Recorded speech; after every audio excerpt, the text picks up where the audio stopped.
Wrestling fans, promoters, wrestlers, and anyone who enjoys pro wrestling now have something new to be excited about. The Wrestling Fans International Association, the WFIA, is back. WFIA is an association that exists to promote, grow, and support professional wrestling throughout the world. Membership is free. Your membership includes a free digital bi-monthly publication of the Wrestling Fan News newsletter, association updates, voting privileges, and much more. Please go to thewfia.org, that's THEWFIA.org, and become a member today.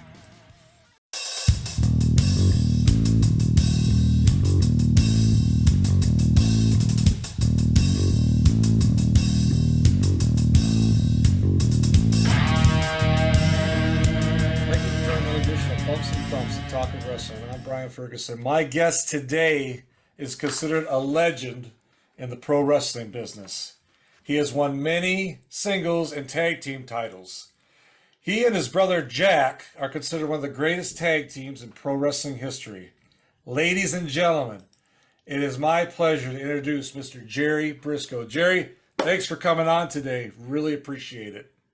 Well, Brian, thank you very much. It always troubles me to hear that word legend. I mean, you don't look at yourself as a legend. You're just another guy that was lucky, that worked hard, that got a few things accomplished. But, my brother truly was a legend. And the funny thing about, Jack and I being known as one of the greatest tag teams of all time, that really wasn't the way it was meant to happen.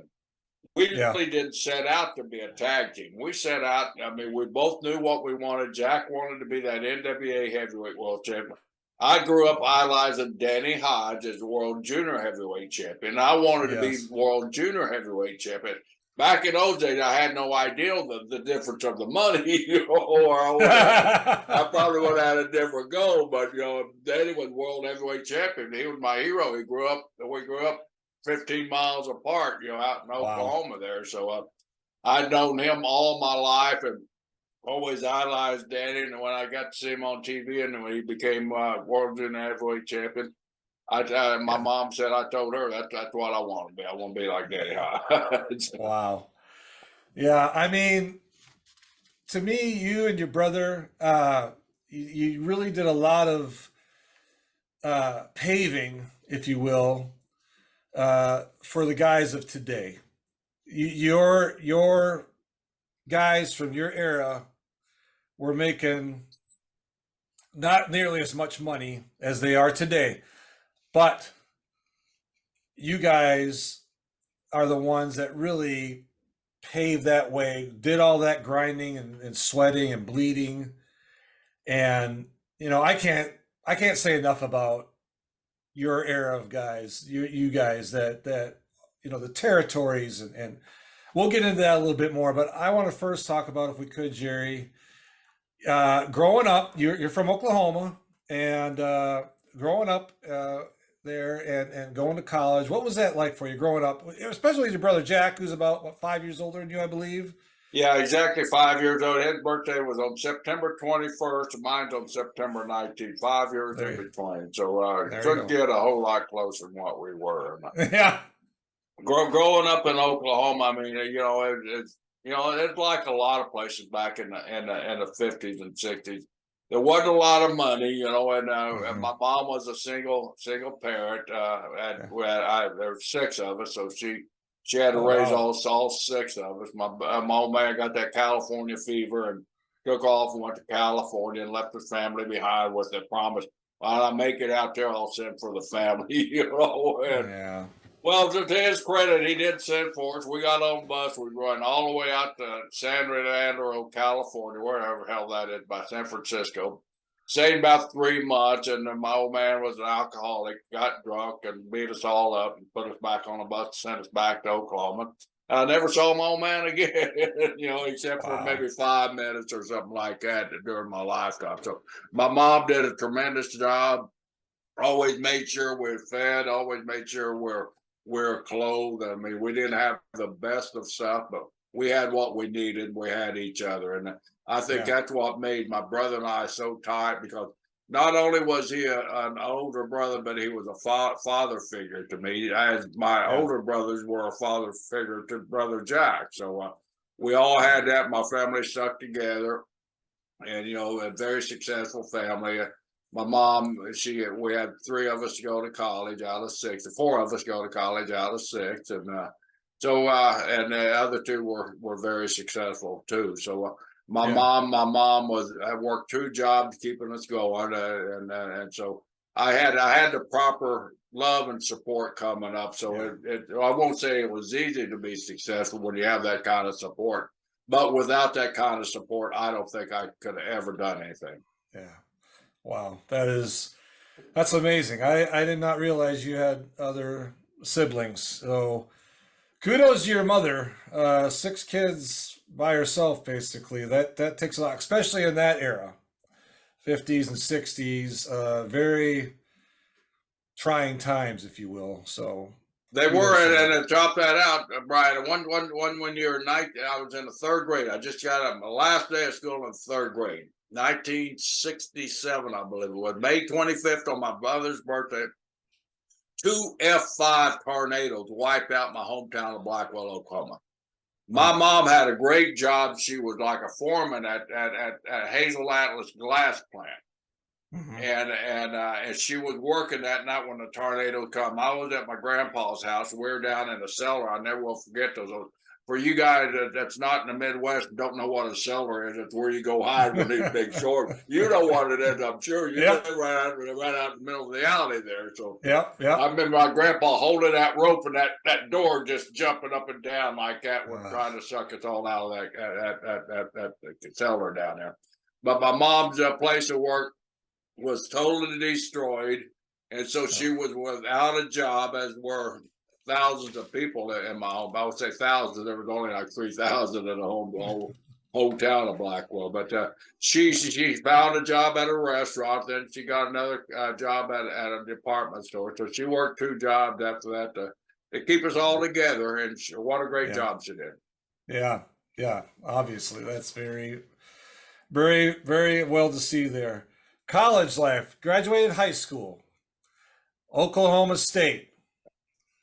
Tell us a little about your college life. We know you were an excellent wrestler, obviously, like your brother. But besides that, what was your atmosphere like when you first got there? Was it nerve-wracking? Was it I was intimidated as hell. I mean, and I actually I was wanting to go to Colorado University. I wasn't wanting to go to Oklahoma State. I wanted Oklahoma State, but it was the thing having to follow your brother. My brother, there's no comparison to me and my brother on the amateur ranks.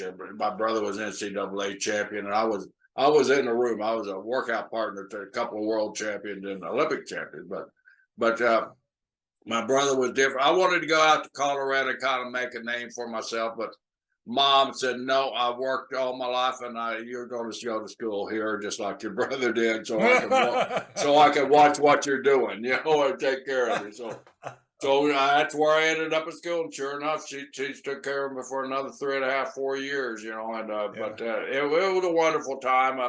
I was in the room with, like I said, Yojo Utaki, one of the greatest amateur wrestlers ever stepped foot on a mat, no matter what country. Two-time Olympic champion, won one with a totally separated shoulder. I know Angle won one with a broken neck, but Yojo won two. He's three-time NCAA champion, undefeated all 3 years, outstanding wrestler 2 of the year. One of those awards should have gone to Brother Jack, though.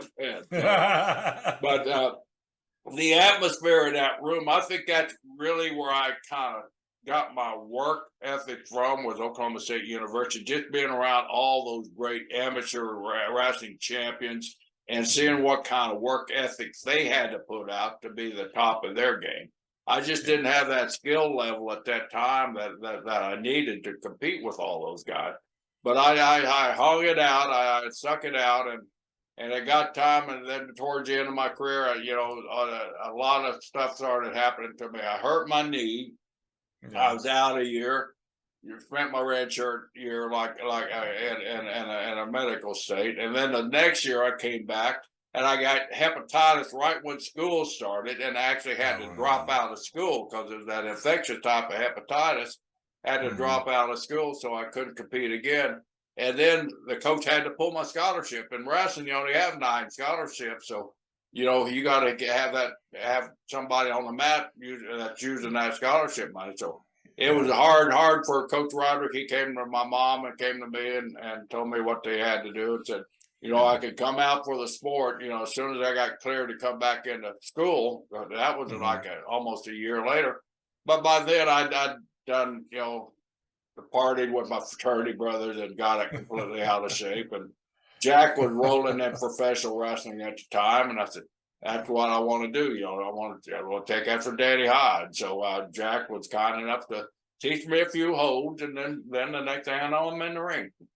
Hey everyone, this is Brian Ferguson, the host of Bumps and Thumps, the talk of wrestling. I want to talk to you today about my friends over at Superfriends Signatures.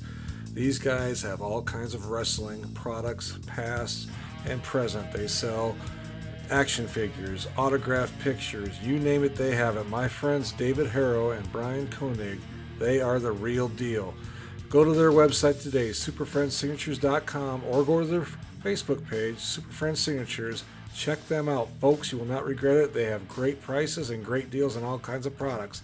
And every Wednesday at 8 p.m. Central Time, they have an auction online at their Facebook page. So please check it out, Superfriends Signatures today, and enjoy the podcast. I want to talk about your training. So where did you train at? Was it Florida? Was it Georgia, Oklahoma with your brother? It was Tulsa, Oklahoma, on brother Jack's dining room. We moved the dining room table out of the place, out of the room, and he would show me some holds. And the way it worked out, I was on spring break, and during all these spring breaks when Jack was working, I would travel with Jack, go around different places. So I met all the guys, and the guys got along with all the guys. Then in the summertime, Leroy McGurk had given me a job driving the ring truck around, setting up the ring and all that stuff. So once again, I'm around all the guys. I'd be setting up the ring, and you know, one of the guys would straggle in early. Hey, kid, I know you're a college wrestler. How about show me a little bit of that, and I'll show you a couple of pro moves. So that's basically how I learned the basics of the business, was just rolling around in a ring after I set it up for these spot shows. Then, like I said, it kind of continued in Jack's dining room there. So one time with spring break, we're in the car. We drive up to Joplin, Missouri. We get up there, and the promoter comes up. Bob Clay comes up to Jack, said, "Jack, we're in Joplin, Missouri." I'll never forget my first match. George was Junior was Jack's tag team partner at the time. I said, "George broke his ankle last night, and he's not going to be it. So I don't know whether to do a single match or how to do this." Buddy Cope was sitting on the other side over there. Buddy was one of those guys who would always get in the ring with me, and we'd swap knowledge from amateur to pro. So so Buddy got me in the ring. Well, for some reason my camera went down here. I got that. There we go. We're back.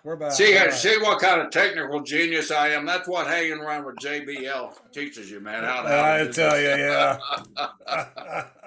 So anyway, Buddy Coach spoke up to the promoter and said, "Hey, I've been working with him at these spot shows, showing him stuff. He knows enough to have a match. We can lead him there." So Jack looked at me and said, "Are you ready for that?" I said, "If they trust me, I'm ready for it." And Buddy said, "Well, we trust you." So back in those days, the cards weren't stacked like they are today. So usually the tag match worked what they call a warm-up match. Two of the guys go out and have a single match just to fill time. So he said, "I'll take you out in that single match, and we'll go through a few things out there, stuff." And I don't know why that keeps happening, but we'll keep fixing it. There we go. So we did it. We had a decent warm-up match, and so we come back. Buddy said, "Yeah, he can do a tag match easy." Yeah. But they made me promise not to hit anybody because they said my punches, I knocked out everybody I tried to punch them. I couldn't throw a punch for at least 6 months while I was in the ring there. So that's basically how my career started. Just through an injury, a fluke injury to Gorgeous George Jr., and I did a fill-in. And Leroy found out about it. And you had to be really hushed I really didn't have any. I had a year or 2 years eligibility back. Leroy wanted me to go back to college because he was an Oklahoma State guy. And so he wanted me to go back, but I didn't want to go back after I had a little taste of that pro wrestling. And some of my friends, were going to be high school coaches and teachers. And we're talking about early 60s. They were signing a teaching contract for a year to go coach and teach for like $5,000. That summer, I made $4,500 in like 2.5 months. And I'm thinking, 2.5 months, almost $5,000, where I'm wanting a whole year coaching and teaching for $5,000. I think I want to do this road stuff. Yeah. But I didn't have any clue about the expenses and all that stuff. Yeah. Wow. Working in the territories, you worked a lot. Gaining experience. You won a lot of regional titles and tag team titles. Where was one of your favorite places that you worked? Especially in your development years, in the late 60s and 70s. Well, I was really fortunate. Leroy was promoting Oklahoma. He had Oklahoma, Missouri, Arkansas, parts of Wichita Falls, Texas, and just little places like that. But right after I started, he bought Louisiana, which included Louisiana, Mississippi, and states like that. So I'd been working a while in Oklahoma. So Leroy called me to the office one time. I think I'm getting fired, of course. And I go in there and he said, "Hey, kid, you've done a really good job for me." He said, "I'd like to move you up a little bit to get you some better experience where you're working with the upper echelon of our talent." I just got Louisiana going, and we need a good young baby face down in Louisiana. We'll give you an opportunity to be one of our main guys down there if you'll make the move down there. So that, of course, that was my first opportunity, and I jumped at the opportunity. So I went down there, and it was just, I was on my own for the first time ever in my life, because I'd been living with Mom there in Stillwater. And so I was on my own for the first time. I had to get me a place to stay and all that stuff, and I learned how to live by yourself, and not having Mom or sisters take care of you. So I moved down there, and what an experience! I got to work with Kenny Mack, some of those old Dalton brothers, and wild famous Dalton from Missouri and Kansas and all that, up in that area. I had a heck of a time and a heck of a run down there, and before I know it, I'm getting a call from Japan, wanting me to go over to Japan. But Louisiana, always that first one has a special memory to you. Yeah. Although Oklahoma was really my first territory, it was home, it's home base. Right. But getting out of the way, Louisiana was my first one on my own, and where I had to grow up and be a man in the business. Wow. Let me ask you this, Gerry, if I could.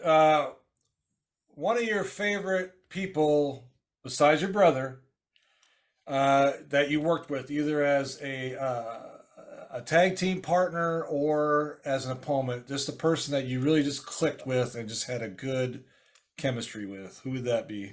Well, there's a couple answers that as far as tag team goes. I'll start with that one first. When I finished up, I was over in Australia. I got the opportunity to go work for Jim Barnett in Australia.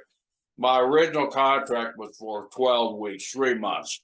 Went over. Barnett did everything in his power to try to get me to back out of that contract. He'd offered me like $600 in the beginning, $600 a week, which in the 60s, that was big money.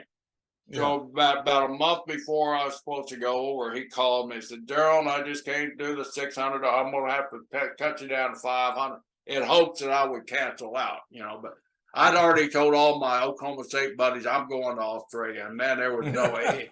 He could have told me all he's going to pay me was $100. I would have gone just to go to Australia because I was one of those little country boys. I thought when I got down to Australia, I'd fall off the world, because it's at the bottom of the world there, And that's how much attention I paid to science and gravity and all that stuff.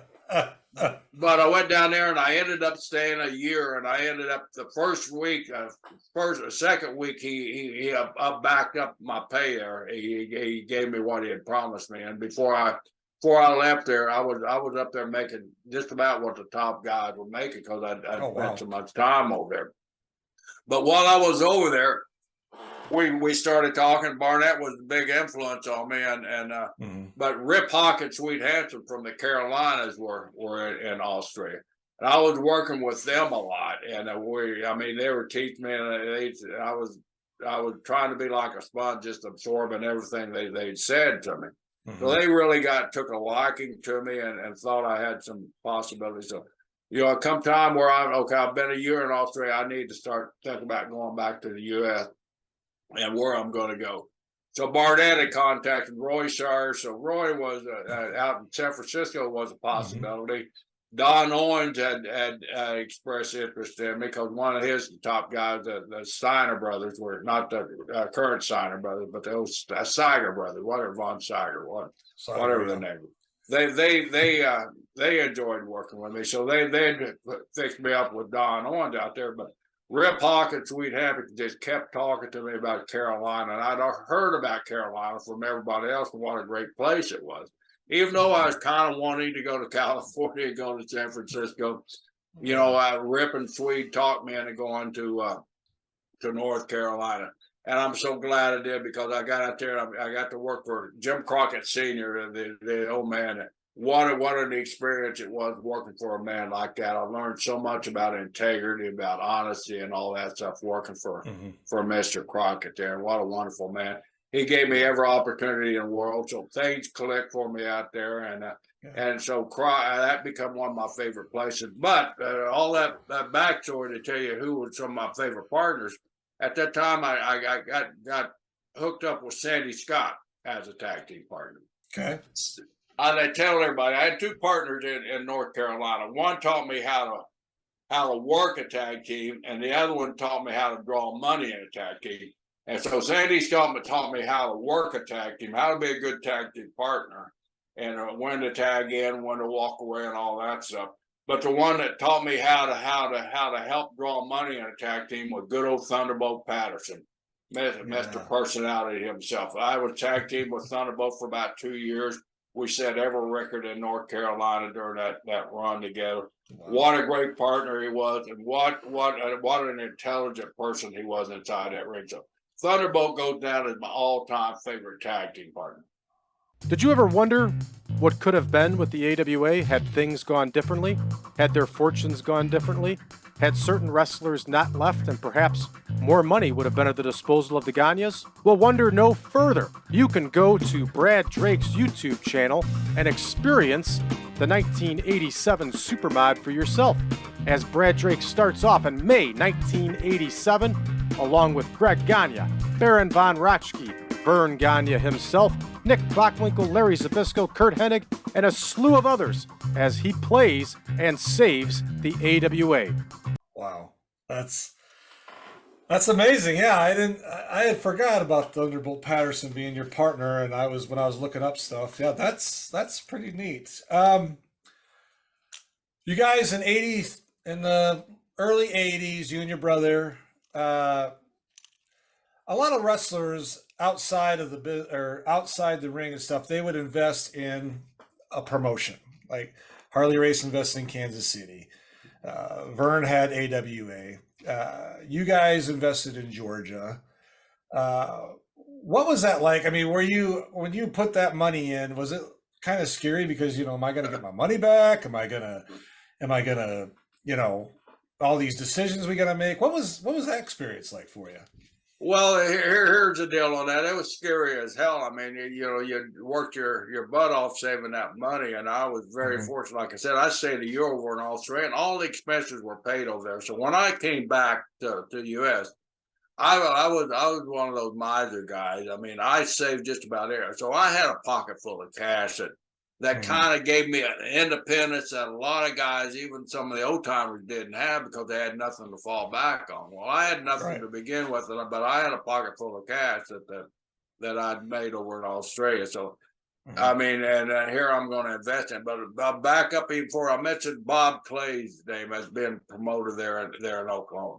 when I was driving the ring truck around for Bob Clay and Leroy McGurk, I would do everything. I'd drive to the town. I'd go to the ballpark. I'd set up the ring. I'd set up the box off. After I set up the ring and all the chairs and everything, I'd go to the box off. I'd sell tickets. Well, Bob, maybe being in college, Bob figured I knew a little bit about mathematics, which I knew nothing, but he would have me separate the money for the payoff. He said, son, put 65% over in this sack and 30% over in this sack. All of a sudden, I started seeing, well, that promoter's making a hell of a lot of money, and all those wrestlers are. So that kind of got stuck in my mind from the very, very beginning of my existence in professional wrestling. This guy that's running the show, he's making a hell of a lot more money than I am out there busting my ass off. So I always wanted to be a promoter because I knew that's where the side of the money was on. Yeah. But I tell you what, like Harley and Jack, they were two of the few guys that actually had stake in a promotion. And how they got that back in the old days, the promoter had a guy that he could see that was kind of a local guy like Harley was in Kansas City, that he could help contribute, draw money to the deal. Not only would they keep him on top, but they would offer him a little stake in the business. So that's how Harley got in, because he got over in Kansas City, and guys on the group wanted him to stay there, so they gave him they sold him part of the territory to keep him interested in there, a vested interest in the territory. Well, Jack was working Georgia. I was working Carolinas. They wanted Jack to stay in Georgia. Jack was doing bang up business down here in Florida at the time. So Barnett knew the way that he could get Jack and keep Jack was offering part of the business. So Jack of course bought in. And then I left Carolina, came into Georgia, and Barnett wanted to kind of keep me around. So he offered me a little bit of a percentage of the business too. And I really want to get into it because I got a big special coming up. Yes. About Black Saturday, so we're kind of hold off for a lot of this. I'm sorry, but anyway, that's kind of how we got invested in the business. Okay, I'll let the folks know that Vice is coming out with a documentary on Black Saturday. Great Saturday. Great Saturday. Yeah. So, so we don't want to give too much away because we don't want to give the plot, but if you find it on there in the next when it comes out in a few weeks, I believe. Yeah, probably a couple of months. They just down here at my house not long ago. Okay. So if you got Vice, watch that when it comes out. So, okay. Let's talk a little bit, if we could, moving on, Gerry, to you were very successful, obviously. And eventually, you went to go work for the WWF/WWE. You were a road agent. I'm sure you were a trainer. You did all that kind of stuff. What was that experience like for you when you went from, when the territories basically were being either bought up or went out of business, and you went to WWF and you had this transitional period? What was that experience like for you? Well, I'll tell you this. I was, we all were around a lot of really successful people, but I feel that my experience, I was around some of the greatest promoters, some of the greatest people ever. And Jim Crockett Sr.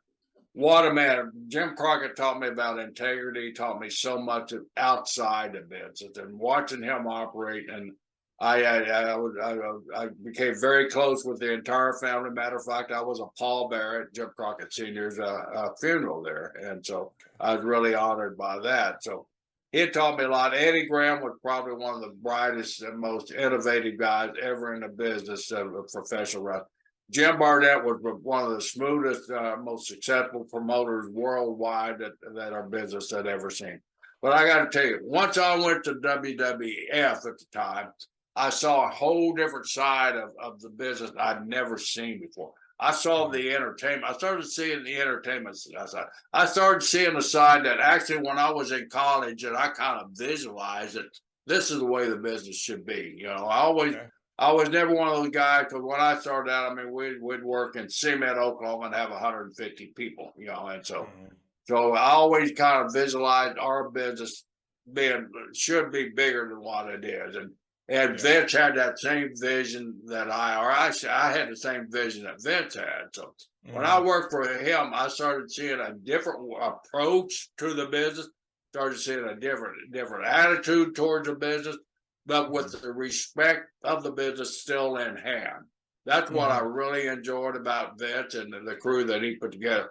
Not only did they see a different side of the business, but they respected the old style of business. I know that goes a lot against what a lot of people believe.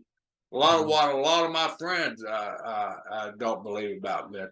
But he really totally respected the business and loved the old time business. So I saw a different side of it. I saw how a business should be run and how a business could be run to be gigantic and be successful. And I tell you, that's really one of my proudest moments in watching that business grow from a mom and pop organization, Vince and Linda, to a global conglomerate like it is now. Yeah. Hello, everyone. This is Brian Ferguson, the host of Bumps and Thumps, the talk of wrestling. I want to tell you about a new podcast out called Falls Count Anywhere. It is a classic pro wrestling podcast that brings you the legends of wrestling with true wrestling fans Chris DiCarlo and Charlie Turner. They bring on guests that are legends in this business, as well as wrestlers of today, promoters, referees, you name it. They have them on there, folks. And I encourage you to listen to them. If you're on YouTube, watch them. They drop every Saturday. They have their podcast. They drop it in the afternoon.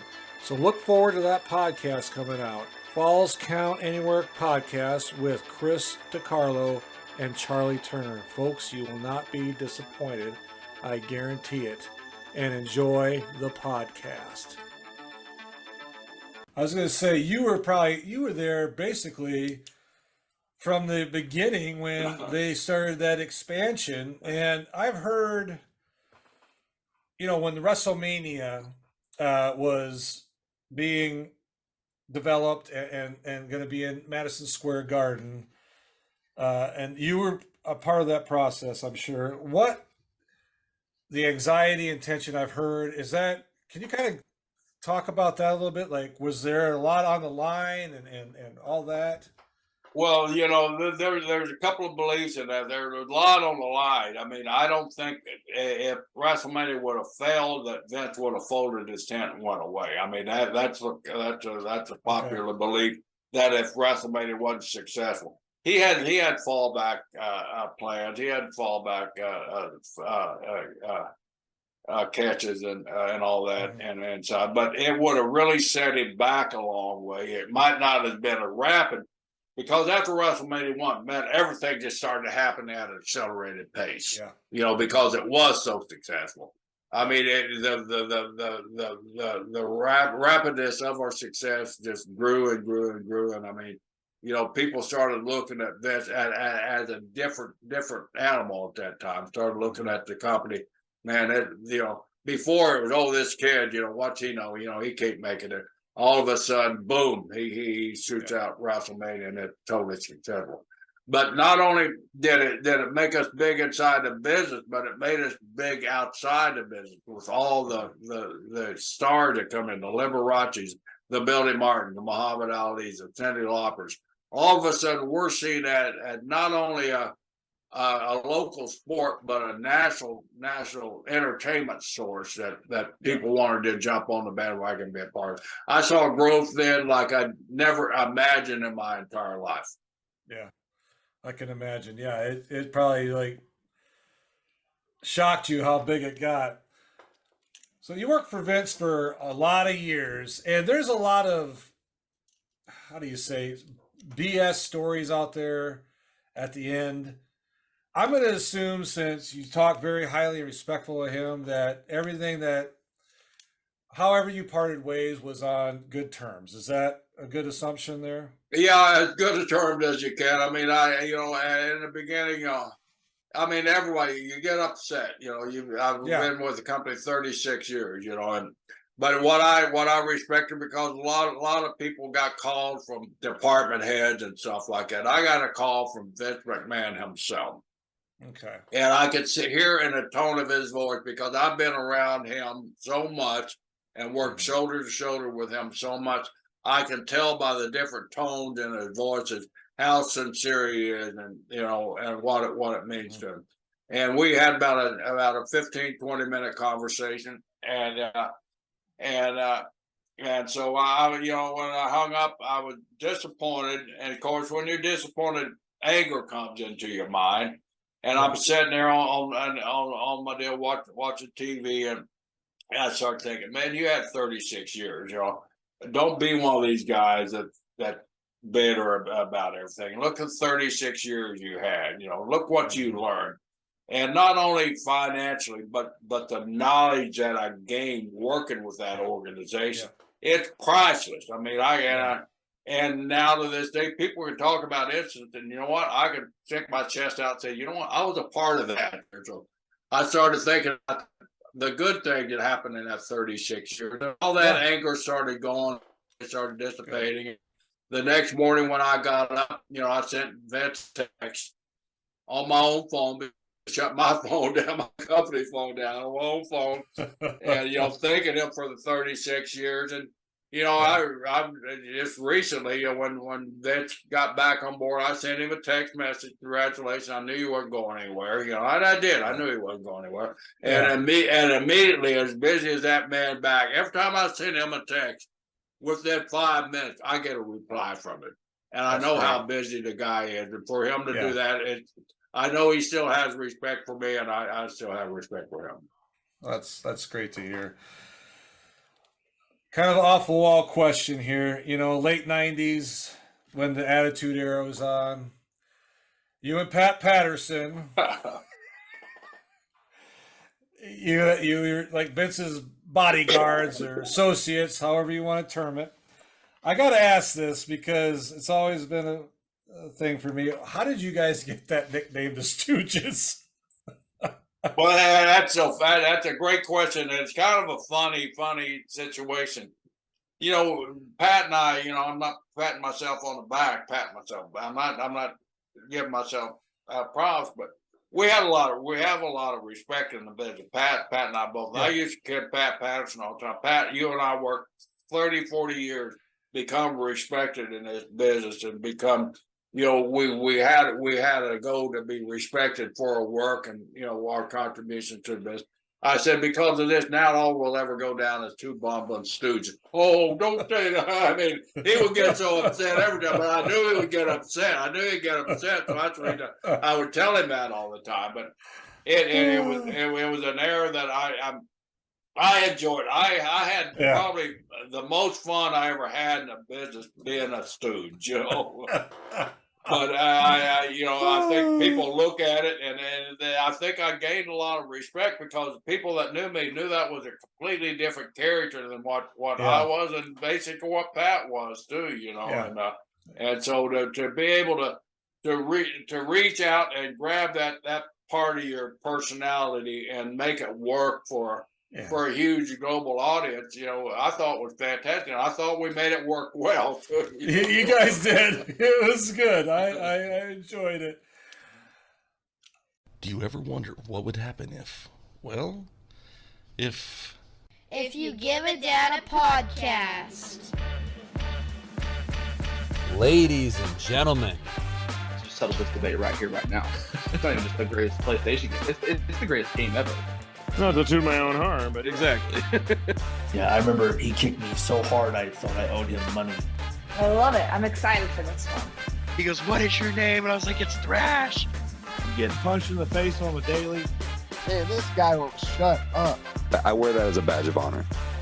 Yeah, I got knocked out cold in that match. It was awesome. So awesome. We make dogs sing.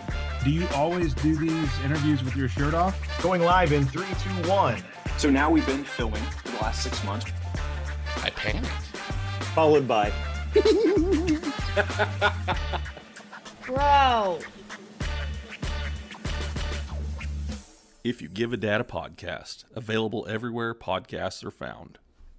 Kind of a little bit different question too. Family life. I know, being from what I've talked to other wrestlers, it is a very challenging occupation to be a wrestler. Was that easy for you to balance as a? No, yeah. I have two boys. I have two sons. They're as different as a different can be. One's a stud athlete, and the other one's a damn good athlete, but he takes after his mom. He's highly intelligent. He's an architect, and so okay. But they're as different as night and day, but they're the same as I am too. But I'm very proud of my boys. It was very difficult, but I was really proud, and I was almost brought to tears. We had my son Wes on Stories with Brisco and Bradshaw, our podcast that airs on YouTube and anywhere you can get your podcast at. And I was having an internet problem, so John basically had to take over the podcast while I was trying to fix my internet problem. So I didn't really hear it when it happened, but I went back, of course, and listened to it. And Wes said, my dad, when he was a star, and everybody knew he was a star, but when he would come home, he threw all that stuff out the window, and he was my dad. And he no matter how tired he was outside throwing the ball to me or on the mat, teaching me a new takedown or teaching me an escape or something like that. I tried as hard as I could to be that dad that I never had, and in the back of my mind, I always told myself, I'm not gonna let my kids go through, the childhood that I went through. So I moved so many places when I was a kid, I couldn't remember my address hardly at all, because every 2 or 3 months we moved.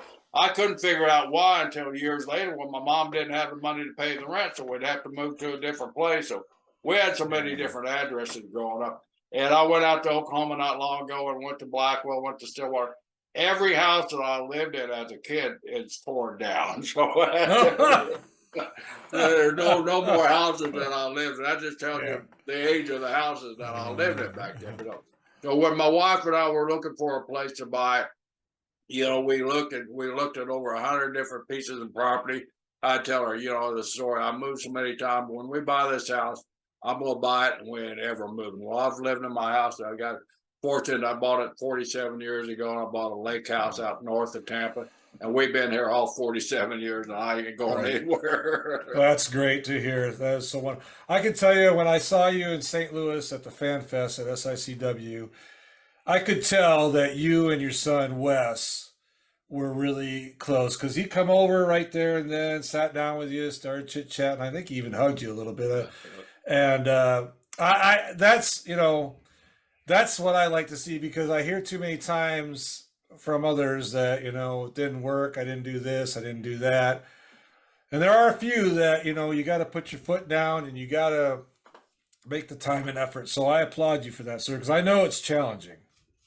Yeah, very challenging. And, we're old country folk, and as you're from out in that Midwest, and you got kid folk that you got to hug them, Yeah. And we're a hugging family. I mean, we're I see my sisters. I got one sister lives out in California, a sister lives over in Orlando, and a brother that's 87 years old that lives down the road. When we still hug on each other, and we're family, Yeah, that's great. I love to hear that. So I understand. We're the same way with our family.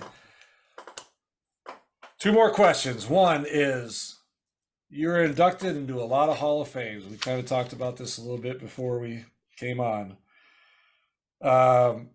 If it's a Hall of Fame, you're probably in it for wrestling. You're also were honored. What are your favorite Hall of Fames? Let's talk about that.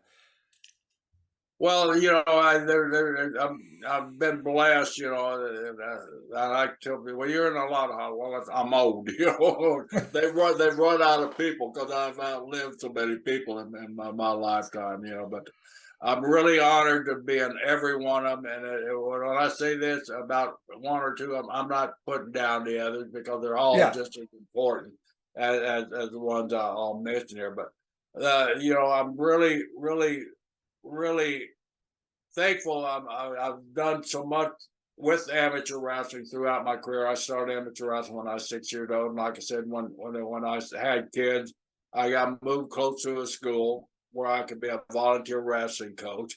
I volunteered for 12 years for our high school wrestling team here, and we went from a brand new school, placed them very last in the Florida State Championship, to when I retired because of health issues. We're in the top 5 in the state, so we're very thankful for that. So, by amateur, the National Wrestling Hall of Fame out of Stillwater, Oklahoma. That's amateur wrestling.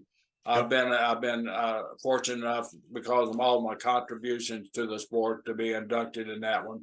But the one really that sets it apart, and it's not sports related, but I got in definitely because of my sports ability, is the Chickasaw Nation Hall of Fame, because that's a family Hall of Fame. I mean, when I was inducted with a lot of these people that every one of the people that seemed like I was inducted, their family has a county named after them in Oklahoma. So, but it was just my contribution, always been a proud member. Thanks to Gordon Soley. Every time we're on TV, these Native Americans, they're Chickasaw descent, they're Chickasaw, Choctaw descent. That Indian blood, that Native blood helps them have the determination and the drive that they have. So, good old Gordon Soley is the one that really brought that out. People used to ask it all the time, why don't you wear the feathers and pinch face? Because we never felt we had to. We always felt our gimmick was wrestling. We were wrestling, and that's what we wanted to be. We didn't want to be Indian. We were Indian. We didn't want to be something that we were. We wanted to be wrestlers, and that was our gimmick. And Danny Hodge once told me in the ring, kid, don't ever let anybody out wrestle you because that's your gimmick. Don't let everybody ever try to take your gimmick away from you. And I lived by that my entire career. But the Chickasaw Nation, just mostly because it's about family. My family was inducted, and it wasn't me and Jack as inducted. It was my family. The way I looked at it, was my family, my entire family. My mom, my grandparents who set the tone, I go back 3 generations. When we had to enlist and become tribal members, we had to go back 3 generations. So I went back like 3 or 4 generations, started research.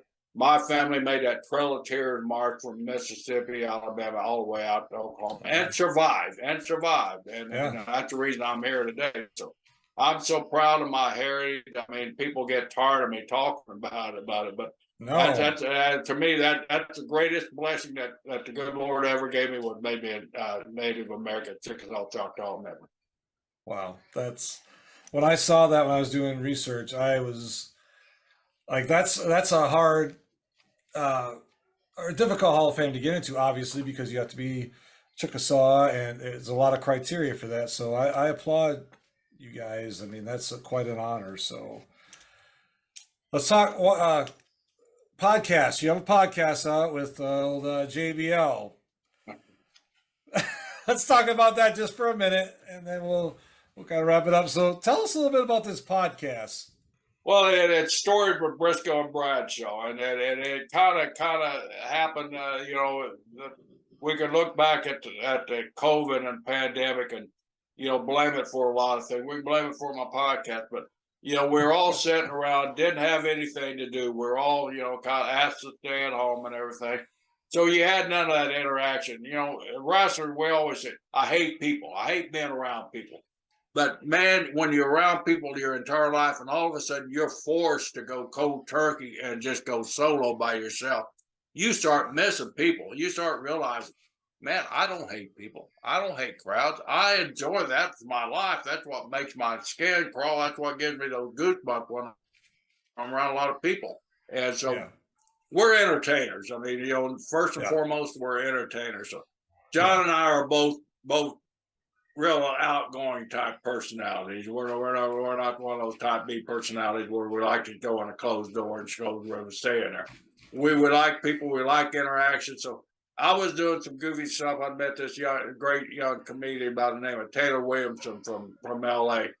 Taylor liked my personality, thought I had a funny sense of humor. So we started doing these goofy things. My big announcement, Gerry Brisco's big announcement, where we just got creative and, started entertaining each other. Just have something to do, basically. Yeah. And so JBL was doing the same thing on a different channel. And all of a sudden we started noticing each other and what we're doing. So, after a while, my big announcement, I got a little tired doing that. And Taylor started getting some bookings, so he got occupied. So John called me one day. He said, "Hey, you're doing this stuff. I'm doing this stuff. Why don't we do it together? We always got along, get well together. We're adverse enough where we pick on each other enough, just enough during the show where people like that kind of stuff, where I'm picking on big JBL and JBL's making fun of me, whatever. Why don't we do one together, just see how it goes?" So we started a few together, and they were okay. Then we started doing these old famous road stories, with some of the most famous road stories in the history of the business. We've covered on stories with Brisco and Bradshaw. So then, instead of us doing, why don't we bring on the people, because we're friends with all these people, why don't we bring them on our podcast and let them tell the story firsthand? So it's not this secondhand stuff that, so when you hear it on Brisco and Bradshaw, it's coming from the guy who started the story, who wrote the story. So we started getting them on there. And before long, it just started taking off. And 2 years later, we're still kicking, we're still doing it and having a hell of a time. But it was mostly for the entertainment of each other.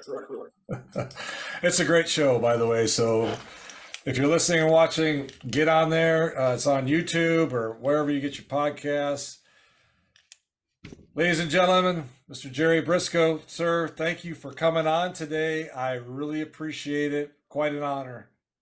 Well, thank you so much. Bumps and thumps, man. Everybody tune into this thing, subscribe to it, like it, whatever you need to do, but let's make this thing roll. And look forward to seeing you down the road. I still look forward to seeing you in Waterloo, Iowa, I hope. Yes. Let's talk about Waterloo, Iowa before we go there. Let's talk about it. Let's do it. Yeah, okay. The Dan Gable Museum out in Waterloo, Iowa. There ain't a lot out in Waterloo, Iowa, but there's Dan Gable Museum out there. It's one of the most spectacular wrestling museums. If you've never seen it, you haven't seen anything about wrestling. It covers every sport, every aspect of amateur wrestling. Greco-Roman, freestyle, folk style, and then you get into professional wrestling. It covers everything. Got a wing for everything out there. Dan Gable's out there. Everybody, what Dan Gable? Amateur. Dan Gable is one of the nicest guys, most approachable people that you've ever seen. Our fans go out there, they meet Dan Gable, and I don't care what professional wrestler I have out there. Usually when they meet Dan Gable, that's the highlight of the week. And not only the fans, but when the wrestlers come out there, a lot of the wrestlers come out there for one reason, and that's to shake hands with Dan Gable. And Dan's there. He's the biggest supporter of pro wrestling you'll ever find on the amateur wrestling side. It has everything to offer. It's coming up in July 21st, 20th, or 23rd, something like that. But it's a trip you'll never forget. It's totally interactive. We're totally fan-friendly out there. The guys and the girls that come along. We've had girls that we had Trish Stratus out there, and Trish will get mad at me for talking about this, but Trish and several other of the top talent come out there. They do these autograph sessions. They're not doing it to keep the money themselves. Trish did it for 2.5 hours last year at the Hall of Fame, and she donated $3,000 to the Wrestling Hall of Fame out there. That's the type of people that we bring out there. And so they're fan friendly. They'll pose for pictures with anybody. And you've been out there. You know what a great, exciting weekend it is. Yeah. So it's coming up in July. Don't miss it. You'll regret it.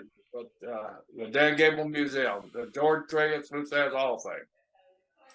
Yes. Hey, if you can get out there, folks, do it. It is worth it. You're going to meet Dan Gable. You'll meet legends out there, and it's a great time. It really is. So, Mr. Gerry Brisco, sir, thanks for coming on. I really appreciate it.